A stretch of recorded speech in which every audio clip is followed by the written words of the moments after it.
I want to see comps stay around is those like game res. Like, I mean, like ZBrush competitions tend to always just be high end, right? Like movie type sculpts and stuff. But like, I like to see like you can remove the specs, but I still like to see like I don't know, it needs to be in an engine or something like displayed. Like I still want to see like some type of game art from it. Oh, totally. Yeah. Like that, I don't care whatever like 20,000 triangles or whatever, but I'd like to see you go through the art pipeline because that's gonna be, part of the test. So like you're not gonna be able to get 1 million plus to look good and like Unreal unless you got like this crazy machine. Just in the Marmoset viewer, just throw 2 million triangles at it, Yeah. And it's just like some face. Yeah. 24 2K maps on it. Yeah. Well, that's cool that you're gonna keep doing the competitions. That's good because people need an avenue. Not enough people do personal work, so the competitions kind of gives them motivation to do personal work and do something on the side. So that's totally. Yeah, man. I mean, I think the competition is like definitely it's like motivation to get something done. You know what I mean? Like, otherwise you're just gonna. I don't know. It's kind of hard for me, I assume for other people, just to make stuff, with like a deadline in mind, right? When, especially like when Fallout 4 exists, So. I'm lucky. I'm like the worst game developer because I don't play many games. No, dude. I think I've fallen off the wagon or gotten on the wagon, whatever the worst one is, but. Yeah, dude, I think like in the last year or two, I've like bought like fucking everything that just like comes out, and I don't know why. It's just like I'm like, yeah, I want to see how they do that. I want to see how they do that. I want to see how they do that. Huh? Play it for 5 minutes, turn it off, and just like never fucking play it ever again. Well, those you can write. I guess you could write those off.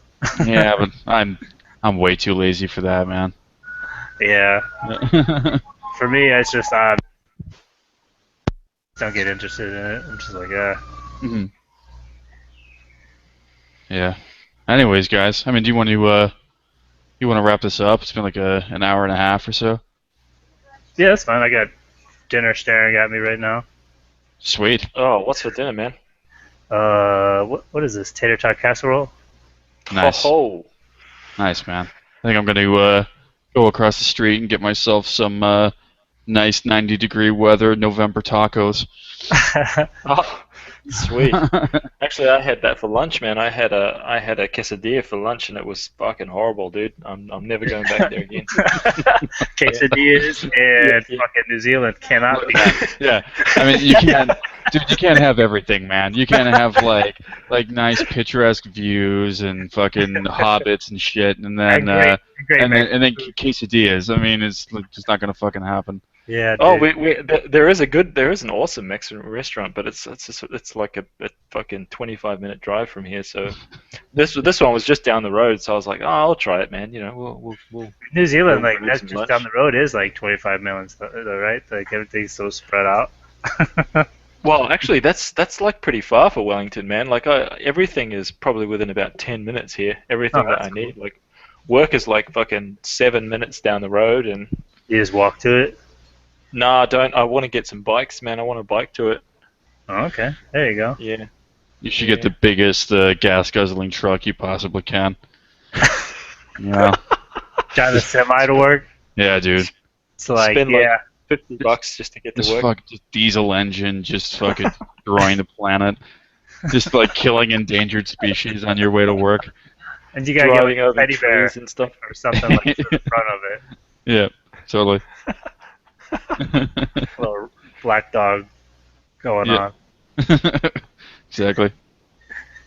All right, guys. It's been good. Thanks for having me, even though I'm not a character artist. Oh man, I mean, I figured with leadership and like Vertex and stuff like that. I mean, even if you aren't necessarily a character artist, it's all transferable, Yeah, totally. I mean, people change too. So character artists, they bounce into environment art, or environment art bounces into character art. So I mean, it's kind of like we just kind of go with what our passion is, I think.